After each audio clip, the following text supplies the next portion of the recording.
Tant haut, bolingo, qui amitié, ba force angol suste.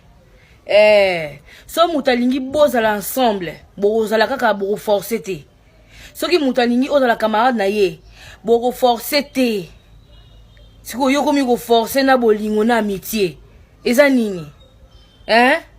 Bilo mususu na vie, ba force raté. Eye. Bonjour la famille. Maman Bijou n'a pas présenté bino appartement la biso ezali chambre, salon, cuisine. Appartement la biso oyo tobenga kango appartement numéro 1. Maman Bijou a lobi tal bota la bino monde to sali appartement la biso ngebunge. Bota l'appartement la biso ndenge komi. Appartement la biso oyo ezalaka na Matonge na Irebu A37. Appartement la biso ya chambre, salon, cuisine. Botala ndenge ekomi ngebu. Mama Bijou lobi to bongisi yango pona bino bana ya poto. Bana mokili mobimba appartement la biso ya chambre, salon, cuisine. Botala ndenge ezali kitoko. Mama Bijou lobi kokende na o musika te contacter nga pona appartement oyo okozala jamais desi.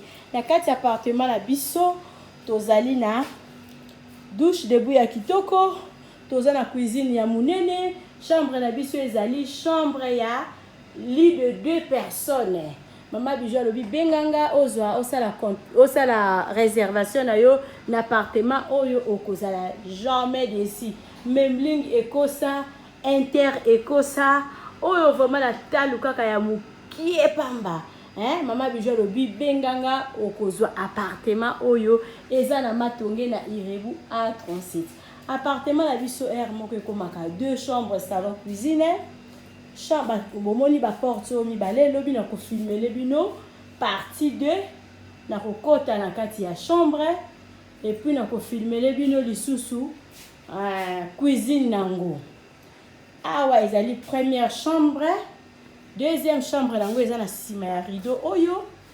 Na kati ya 2 chambres na biso toza na ba toilette, ba douche debout ya propre ya kitoko. Na kati ya chambre oyo bozomona oyo ezali na télévision, eza na frigo, eza climatisé, ndenge moko pe lisusu awa. Soko lingo zwango 2 chambres, salon, cuisine, to fungoli tous les 2 portes. Soko lingo zwango chambre, salon, cuisine, to ko fungolela yo chambre oyo moko et puis to fungoli yo cuisine kuna. Appartement la biso eza na salle à manger. Appartement la biso ezali na ba kiti yango ya kitoko, ba divan na biso. Appartement la biso ezali na climatiseur. Appartement la biso totiaka ventilateur au cas où topelisi groupe tolinga batu ba utiliser ba ventilateur. Appartement la biso eza na télévision. Appartement la biso eza kitoko makasi.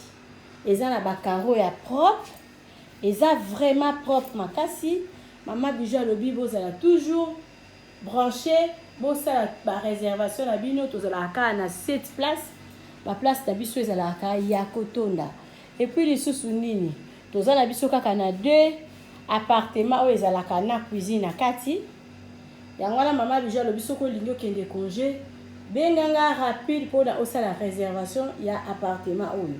Moko ezali na première niveau. Oyo ezalaka na rez-de-chaussée batu bayebi appartement numéro 1. Otala ndenge appartement numéro 1 ekomi ngebu. Mama muto osala séjour a te azwi 0. Appartement la biso eza propre makasi. Maman Bijou lobi balali. Merci na muto yo surtout pesa nga confiance. Merci na bande de compte surtout ba ya kosala séjour. Nazo bengisa bino ndako na bino bolinga botala ndenge ni Maman Bijou asali yango lisusu. Mama na prix nini na prix mukie. So ko sala ba long séjour à partir de 3 mois. Maman Bijou lobi $30 ya pamba. So ko sala ba séjour moko ya mukie to kozwango na $40. Appartement la biso avec $40, oza na appartement oyo oza mobimba. Malili lokola chambre froide. Ozala toujours branché. Bon s'abonner massivement la bidon TV. Beaucoup zala jamais d'ici. Ota l'appartement la biso ndenge za kitoko. Maman Bijou zo bengi sabino. Bana mokili mobimba. Nazo bengi sabino na appartement oyo ezobimisa solo ya bonheur, ezobimisa solo ya kitoko. Babone na nga nyonso, bato nyonso tobopesanga confiance. Bokendeke na maison de passage na biso, mama Bijou aza kobengisa bino boya bokozala jamais d'ici. Tozokota sikoyo na chambre, tozokota na cuisine mpona kolakisa bino ndenge appartement oyo tobongisi yango kitoko. Bozomona bamire, bozomona ndenge tokomisi yango, botala likolo ndenge ekomi, botala likolo, botala bino moko. Mama Bijou alobi biso nde bosala, bozotala likolo nango, botali bomoni ndenge appartement ekomi kitoko. Balobi te bidon TV nde makambo, nde mosala. Balobi zanga na yo nyonso, me zala na mwa makuta mpona osala boye, il faut mbongo. Mama Bijou alobi boconfie biso, grâce na bino nde mosala ezokende bien, nde bopesa biso confiance. Merci na bao babanda na biso ntango mire oyo bozomona ezalaka jaune, botala lelo ndenge ekomi. Grâce na bino mosala Mama Bijou do ezokende kitoko. Merci. Nazozela appel na yo, tala numéro na nga na suka, benganga sala réservation ya place na yo ya kovanda. Bokomona siku cuisine nango, et puis bozomona chambre nango. Soki bolingi deux chambres salon cuisine kaka bino. Deux chambres nango ezali appartement numéro 2, nde komaka deuxième chambre ya appartement numéro 1. Donc soki motozu appartement numéro 2 ezali chambre simple. Soki ozwi appartement numéro 2 ezali chambre salon cuisine. Soki olingi bofungolela yo appartement numéro 2 oyo ezali awa, basangisi yango na appartement numéro 1 esalaka 2 chambres salon cuisine.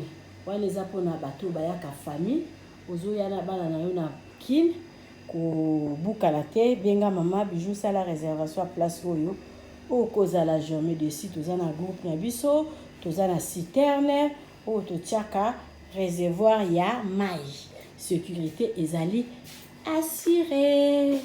Tokota na chambre et puis tokota na cuisine. Et surtout, n'oubliez pas de cliquer la cloche de notification qui est juste à côté de abonner pour être notifié à chaque fois que je vais mettre une vidéo sur YouTube. En faisant ce petit geste, vous m'aidez non seulement et aider aussi ma chaîne à grandir. Alors mes abonnés, alors mes loulous, je compte sur vous. À bientôt.